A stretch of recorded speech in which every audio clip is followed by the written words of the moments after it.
வணக்கம் நண்பர்களே. திராவிட முன்னேற்ற கழகத்தோட திருச்சியில நடந்த 12வது மாநில மாநாடு வரலாற்றுல மறக்க முடியாத நிகழ்வு. அப்படி ஒரு எதிர்பார்ப்பு நேத்து அவ்வளோ பிரமாதமா இருந்தது. அதாவது 1996ல இருந்து நான் திராவிட முன்னேற்ற கழகம் நடத்தும் அனைத்து மாநாடுகள்லயும் கலந்துட்டு இருக்கேன். ஆனா ஒவ்வொரு மாநாடும் என்னுடைய நினைவுல என்னோட வரலாற்றுல பதிஞ்ச மாநாடாக இருக்குது. உற்சாகமா நான் கார்ல தான் இங்க இருந்து கிளம்புனேன். அங்க போனா ஒரே டிராபிக், இன்ச் பை இன்ச்சா கார் நகருது. 4 ஆயிடுச்சு. ஒரே பதட்டமா ஆயிடுச்சு. எப்படியாவது மாநாட்டு பந்தல போய் அடையணும் அப்படின்ற அந்த உற்சாகம் வெறுத்தனம் அதிகமாயிடுச்சு. ஒரு 15 கிலோமீட்டருக்கு அப்படியே டிராபிக் ஆகி நிக்குது வண்டிங்க. எனக்கு டென்ஷன், பொறுமை இழந்துட்டேன். நடக்க ஆரம்பிச்சு பார்த்தா எல்லாருமே நடந்து வராங்க. அவ்வளோ கூட்டம். அப்புறம் பார்த்தா எல்லாரும் நடக்க ஆரம்பிச்சா இளைஞர்கள், குழந்தைங்க, பெரியவங்க, ஆண்கள், பெண்கள் என்று வயசு வேறுபாடு இல்லாம உற்சாகம் பொங்குது. பாருங்களேன், நான் இறங்கி நடந்து போறேன். அங்க இருக்கிற விழுப்புரம் மாவட்ட மகளிர் அணியினர் கோஷம் போட்டுக்கிட்டு வராங்க. அந்த மகளிர்களோட நானும் சேர்ந்து செம்ம என்ஜாய்ஃபுல்லா இருந்தது. நானும் கோஷம் போட்டுக்கிட்டு அதை காட்டுறேன் பாருங்க. தொடரட்டும் தமிழ்நாடு வெல்லட்டும், தொடரட்டும் தமிழ்நாடு வெல்லட்டும், தொடரட்டும் தமிழ்நாடு வெல்லட்டும், தமிழ்நாடு வெல்லட்டும், தமிழ்நாடு வெல்லட்டும், தமிழ்நாடு கோஷம் போட்டுக்கிட்டு செம்மையா போனோம். அங்க போனா சரி, அதுக்கப்புறம் கொஞ்சம் டிராபிக் கிளியர் ஆனது, வண்டி மூவ் ஆனது. சரி, நம்ம கார்லயே போறலான்ட்டு காரை எடுத்துக்கிட்டு அப்படியே மாநாட்டு பந்தல் நோக்கி போனோம். போற வழியில என் கூட எங்க வீட்டுக்காரர் என்ன பண்ணிட்டாரு, நம்ம இப்படியே அசாம ஒரு ஓரமா காரை நிறுத்திட்டு நம்ம இப்படியே மாநாட்டு பந்தலுக்கு போயிடலாம் அப்படின்ட்டு பிளான் பண்ணி அவர் ஓரமா காரை நிறுத்திட்டு எங்களை நிறுத்தி இறக்கி விட்டு அவர் கார் நிறுத்த போயிட்டாரு. அப்ப ஒரு போலீஸ்காரர் ரொம்ப பவ்யமா கேட்டார், ஏமா இங்கே இறங்கிக்கிட்டீங்க, இப்படி இறங்கி குறுக்குல போகணுன்ட்டு போனீங்களா, இறங்கிக்கிட்டீங்களா அப்படின்னு சொல்லி கேட்டாரு. குறுக்கலையா அப்படின்னு சொல்லி பார்த்தா அங்க குறுக்குல பெண்கள், ஆண்கள் எல்லாம் குறுக்குல நடந்து போயிட்டு இருக்காங்க. இல்ல சார், நாங்க இப்படியே இந்த வழியில இந்த ரோட்டு மேல போலாம் அப்படின்ட்டு அங்க காரை போட்டு அங்க இருந்து மீண்டும் இங்க தானே நடந்து வரணும், அதனால இப்படி ரோட்டு மேல போலான்னு வந்தோம் அப்படின்னு சொல்லிட்டு அந்த போலீஸ்காரங்க கிட்ட நான் சொன்னேன். உடனே அவர் சொன்னாரு, ஏமா கார் பார்க்கிங் நிறுத்துற இடத்துக்கு பக்கத்திலேயே மாநாட்டு பந்தல் மெயின் கேட்டு நிக்குது, நீங்க எங்கம்மா குடுக்கிற வழித்தடத்தை விட்டுட்டு நீங்க ஒரு வழித்தடத்தை தேடி போறீங்க அப்படின்னு சொல்லிட்டு போலீஸ்கார் சொன்னாரு. ஆனா இந்த மேப்ல எங்களுக்கு ஆல்ரெடி வாட்ஸ்அப்ல எல்லாம் அனுப்பிட்டாங்க, இந்த ரூட் படித்தான் வரணும்னு.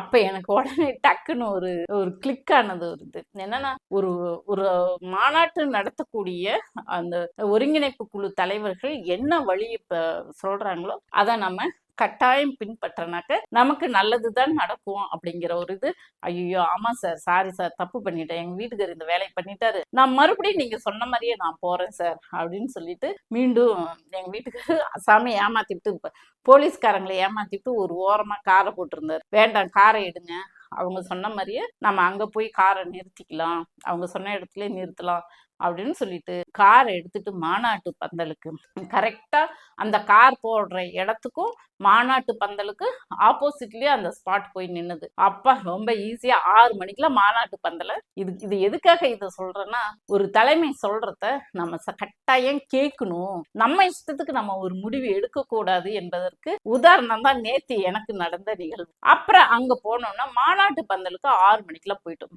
6 மணிக்கு போனாக்க நேரா விஐபி ரோலுக்கே போயிட்டோம். அப்படியே தள்ளிட்டு போயிட்டோம். சூப்பரா இருந்தது நிகழ்வு.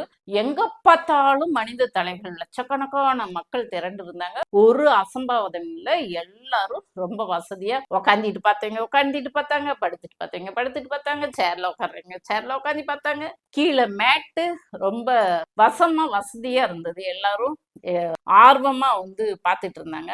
இதுல என்ன ஒரு வேடிக்கைனாக்க, அந்த பாட்டு போட்ட உடனே லட்சக்கணக்கான பேர் எழுந்திருச்சு ஆரம்பிச்சிட்டாங்க. என்ன பாட்டுன்னு தெரியல, இது வரைக்கும் கேட்டிருப்பீங்க.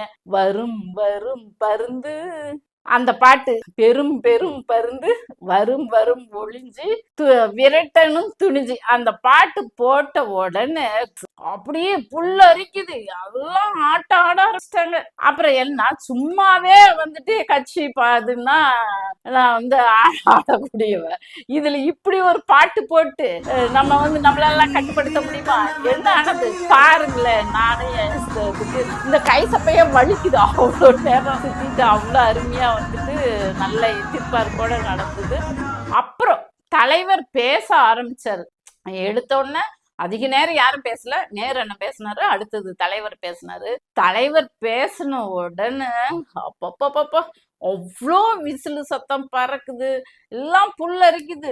தலைவர் பேச பேச எனக்கு வந்துட்டு பெரியாரும் அண்ணா கலைஞரும் வந்துட்டு போறாங்க. அவங்க பேசுற மாதிரியே இருக்குது. ஏன்னா பெரியார் தான் சொல்லுவாரு, பாம்பை பார்த்தாலும் பாப்பானை பார்த்தாலும் முதல்ல பாப்பானைத்தான் அடிக்கணும், ஏன்னா பாம்பை விட பாப்பான் கொடுமையானவன்னு சொல்லிட்டு டைரக்டா பெரியார் ஏறி அடிப்பாரு. நம்ம முதல்வர் பேசும்போது எனக்கு பெரியார் நினைவுறாரு. என்ன சொல்றாரு, நீ வந்துட்டு அப்பனே வந்தாலும் முடியாது, எத்தனை குட்டிக்காரன் அடிச்சாலும் முடியாது, இந்தியாவிலே நீ எந்த மாநிலத்துல வேணாலும் காவி சாயம் அடிச்சிடலாம், ஆனா தமிழ்நாட்டுல மட்டும் இந்த முத்துவேல் கருணாநிதி ஸ்டாலின் இருக்கிற வரைக்கும் உன்னால காவி சாயம் அடிக்கவே முடியாது, நீ ஏறி அடிக்கிறாரு பெரியார் மாதிரி. இந்த முத்துவேல் கருணாநிதி ஸ்டாலினும் எங்க திமுக இருக்கிறவரை பாஜகவால் தமிழ்நாட்டை ஆள முடியவே முடியாது. தமிழ்நாடு எப்பவுமே உங்களுக்கு அவுட் ஆஃப் கண்ட்ரோல், நம்ம கிட்ட இருந்து விழுங்கி விடலாம் என்று நினைக்குது இந்த காவி கூட்டம். எங்க கருப்பு சிவப்பு போட்டால் இருக்கிறவரை அது நடக்கவே நடக்காது. உங்க அப்பளே வந்தால் நடக்காது. அடுத்தது இந்த காலை உணவு திட்டம், மகளிர் உரிமை தொகை, இதையெல்லாம் யாரு நினைச்சாலும் இத தடுக்கணும்னு நினைச்சாலும் அவங்க வீட்டு பொம்பளைங்கள அவங்களுக்கு வந்து ஆதரவு தெரிவிக்க மாட்டாங்க. அப்ப இந்த திட்டங்கள்லாம் இருக்கிற வரைக்கும் இந்த ஸ்டாலின் தான் ஆள்றாருன்னு அர்த்தம். யாராலையும் இந்த திட்டங்கள்லாம் நான் கொண்டு வந்த திட்டங்களை யாரும் நிறுத்த முடியாத திட்டமா இருக்குதுன்னு சொல்லும்போது எனக்கு அண்ணா பேசணுது ஞாபகத்துக்கு. இந்த அண்ணாதுரை ஆள்வதாகத்தான் இதை யாரெல்லாம் மாத்தணும்னு நினைக்கிறாங்களோ அப்ப அண்ணாதுரை ஆள்வதாக அர்த்தம்னு சொன்னது. அப்ப அண்ணா நினைவுக்கு வர்றாரு. கலைஞர் இவங்கெல்லாம் ஒண்ணு சேர்த்து பாம்பும் சாகாம தடியும் உடையாம அப்படியே இலக்கிய நயத்தோட கலந்து கொடுப்பாரு பேசும்போது. அப்போ தொண்டர்களுக்கு வந்துட்டு நான் பாத்துக்கிறேன், இதையெல்லாம் நான் பாத்துக்கிறேன், நீங்க வந்து நம்மளுக்கு 200 தொகுதி வெல்வதுதான் இலக்கு அப்படின்னு சொல்லிட்டு தொண்டர்களை மோட்டிவேஷன் பண்ணி பேசுறாரு. மோட்டிவேஷன் பேசும்போது அப்போ கலைஞர் சொன்னது ஞாபகத்துக்கு வருது. இப்படி இந்த நிகழ்வுகள் எல்லாம் ஒரு வரலாற்று நிகழ்வுகள், வாழ்க்கையில மறக்க முடியாதபடி. அதே போலத்தான் வரும்போதும் என்ன எனக்கு அதுல ஒரு வருத்தம்னாக்க, கொஞ்சம் நேரத்திலே போயிருந்தா நம்ம தலைவர்கள்லாம் சந்திச்சு தலைவர் அந்த வரலாற்று படங்கள் எல்லாம் வச்சிருந்தாங்க, அது கூட எல்லாம் போட்டோ எடுத்திருக்கலாமே அப்படின்ட்டு அது மட்டும் எனக்கு ஒரு வருத்தமா இருக்குது. யாரு கூடயும் பார்க்க முடியாம போயிடுச்சு. போனோமா வந்தோமான்னு எந்த ஒரு நம்ம தொண்டர்கள் இளைஞர்களை யாரையும் பார்க்க முடியாம போயிடுச்சு, தலைவர்களை பார்க்க முடியாம போயிடுச்சு. ஆனா கோவி செல்வியண்ணா கூட மட்டும் போட்டோ எடுத்துக்கிட்டோம். ஒரு 2-3 போட்டோ அங்க எடுக்க முடிந்தது. அவசர அவசரமா நேராவதுன்னு கிளம்பி வர வேண்டியதா போயிடுச்சு.